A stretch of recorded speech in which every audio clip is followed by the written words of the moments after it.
السلام علیکم ورحمۃ اللہ۔ میرے پیارے دوستو، کتاب انوار شاہ ولایت صفحہ نمبر 378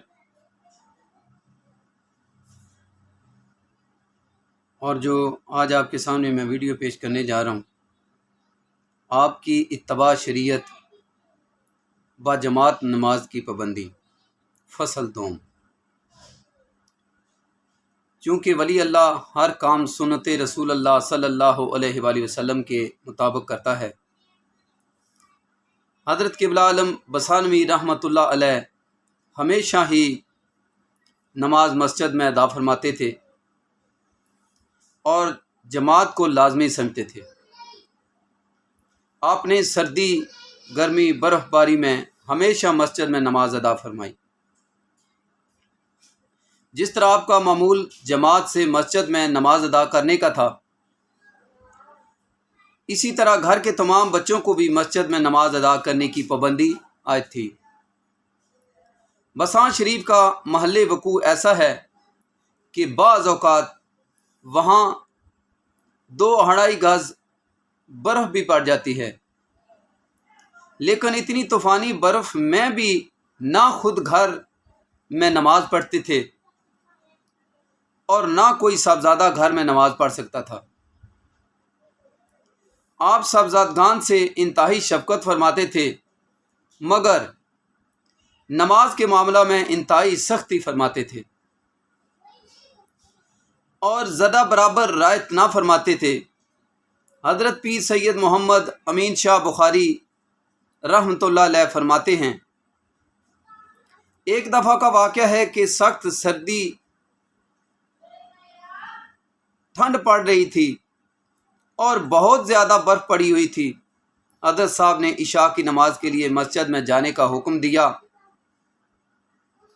ہم سب تیار ہو گئے اور سب سے چھوٹے صاحبزادے عبدالشکور صاحب بڑے پیار سے فرمایا، بھائی دروازے کے قریب آیا تو نماز عشاء باجماعت ادا کی۔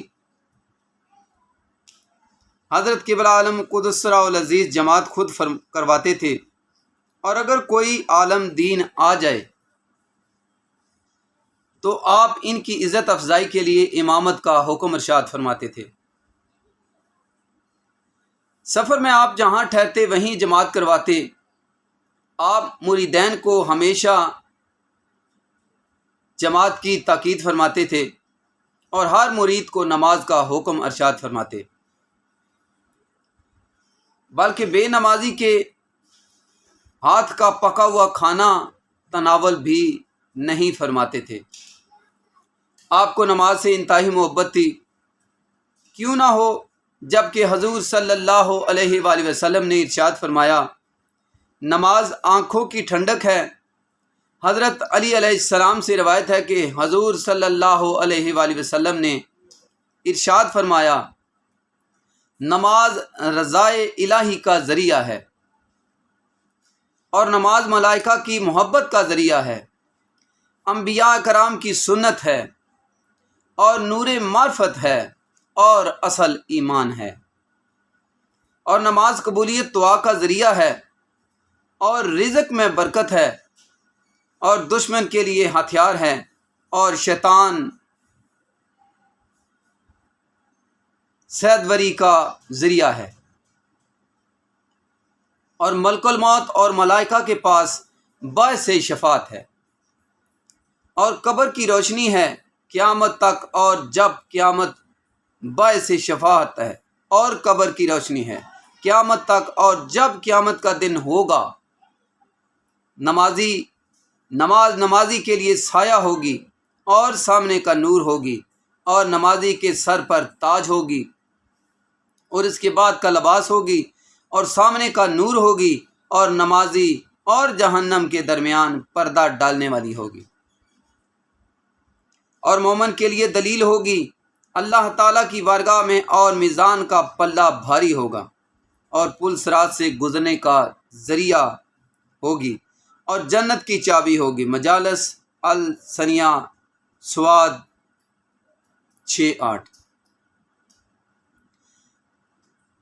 غرض یہ کہ نماز میں دینی و دنیاوی اخروی تمام خوبیاں موجود ہیں، اس لیے حضرت قبلہ عالم نماز کی تاکید فرماتے، اور ولی کامل کی علامت سے ایک علامت یہ بھی ہے کہ وہ خود نماز کا پابند ہوتا ہے اور مریدوں کو سختی سے نماز پڑھنے کا حکم دیتا ہے۔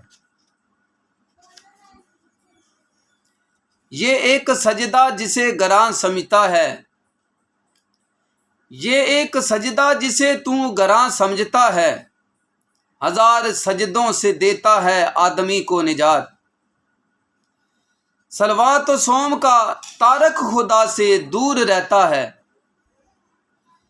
نظر بے آسرا رہتی ہے، دل جو نور رہتا ہے۔